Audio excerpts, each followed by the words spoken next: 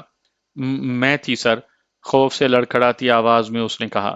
اپنے آپ کو نارمل کرو، صاحب نے تمہیں بلایا ہے، بڑے سخت افسر ہیں، اور اگر کوئی گڑبڑ کی تو… اس نے نامکمل بات کہتے ہوئے اس طرح خونخوار نظروں سے کانتا کی طرف دیکھا کہ اس کو اپنی رگوں میں خون خشک ہونے کا احساس ہوا۔ جی، جی اچھا۔ تابے دار بچوں کی طرح اس نے اطاعت کی۔ چلو آؤ میرے ساتھ، اور تم سب یہاں آرام سے بیٹھے رہو۔ اگر کسی نے کوئی چالاکی کی تو یاد رکھنا۔ شاید اس انسپیکٹر کو لوگوں کو ڈرانے کی خاص تربیت دی گئی تھی، کیونکہ اپنی بات کے خاتمے پر جس طرح وہ گھور کر ان کی طرف دیکھتا تھا، سب سہم کر رہ جاتے تھے۔ کانتا نے ذبح ہونے والی بکری کی طرح اپنے ساتھیوں کی طرف دیکھا، لڑکھڑاتے قدموں اور بے قابو ہوتی دھڑکنوں کو سنبھالا اور اس کے ساتھ دھمپت سنگھ کے کمرے کی طرف چل دی۔ کیا نام ہے تمہارا؟ اپنے سامنے کھڑی خوفزدہ لڑکی سے دھمپت سنگھ نے اپنی جگہ بیٹھے بیٹھے پوچھا۔ اس نے کانتا کے ہمراہ آنے والے انسپیکٹر کو باہر بھیج دیا تھا۔ کانتا، لڑکی نے بمشکل نام پکارا۔ کب سے جانتی ہو امید پانڈے کو؟ اس نے اچانک کھڑے ہو کر اس کی خوفزدہ آنکھوں میں جھانکا۔ مجھے کیا معلوم، میں تو… لڑکی پر خوف سے ہکلاہٹ طاری تھی۔ اس کے وہم و گمان میں بھی یہ بات شامل نہیں تھی کہ یہ لوگ اس پر اتنا گھناؤنا الزام لگا دیں گے۔ اے سالی، چپ چاپ بتائے گی یا بلاؤں کسی ڈنڈے والے کو؟ اس نے لڑکی کو گالیاں دیتے ہوئے کہا۔ احساس ذلت اور خوف سے کانتا بے اختیار رو دی۔ دھمپت سنگھ نے اس کے منہ پر زور سے تھپڑ مارا اور وہ لڑکھڑاتی ہوئی دیوار سے جا لگی۔ چپ، خبردار اگر آواز نکالی تو۔ جنونی انداز سے وہ چیخا۔ لڑکی دہشت سے اور خوف سے قریباً سکتے کسی کیفیت میں آ گئی۔ اس نے اپنا گلا تو گھونٹ لیا، لیکن سسکیوں پر قابو پانا اس کے لیے ممکن نہیں تھا۔ جہاں دیدہ دھمپت سنگھ نے اندازہ لگا لیا کہ یہ اسے نہیں جانتی تھی۔ وہ اپنا پریشر کم کرنا نہیں چاہتا تھا۔ اس نے لڑکی کے لیے پانی منگوایا، اس سے درجنوں الٹے سیدھے سوالات کیے، اور صبح ہونے تک جب اس کی جان چھوٹی تو وہ اس کی خاصی قیمت ادا کر چکی تھی۔ دھمپت سنگھ نے محض کیلاش ہوٹل کی ریسیپشنسٹ ہونے کی اس سے اتنی زیادہ قیمت وصول کی تھی جو اس کے وہم و گمان میں بھی نہیں تھی۔ کانتا نے پولیس کے ظلم و ستم اور بے گناہ لڑکیوں کی آبرو ریزی کے درجنوں واقعات پڑھے اور سنے تھے، لیکن آج جس بہمیت کا شکار وہ خود ہوئی تھی، اس کے تصور نے ہی اسے اندر سے مار ڈالا۔ جب صبح وہ دھمپت سنگھ کے کمرے سے باہر نکلی تو اس کا جسم ہی نہیں، روح بھی بری طرح داغدار ہو چکی تھی۔ دھمپت سنگھ نے آخری لمحات پر اسے کہا تھا کہ اپنے ذہن پر زور دے کر امید پانڈے کا خاکہ ڈیزائن کروائے۔ اس کے لیے اس نے اپنے ڈپارٹمنٹ کا ایک بندہ اس کے سامنے بٹھا دیا تھا۔ کانتا، جو اب سکتے کے عالم میں تھی، اپنی جان بچانے کے لیے انٹ شنٹ قسم کے نقش و نگار بتاتی رہی۔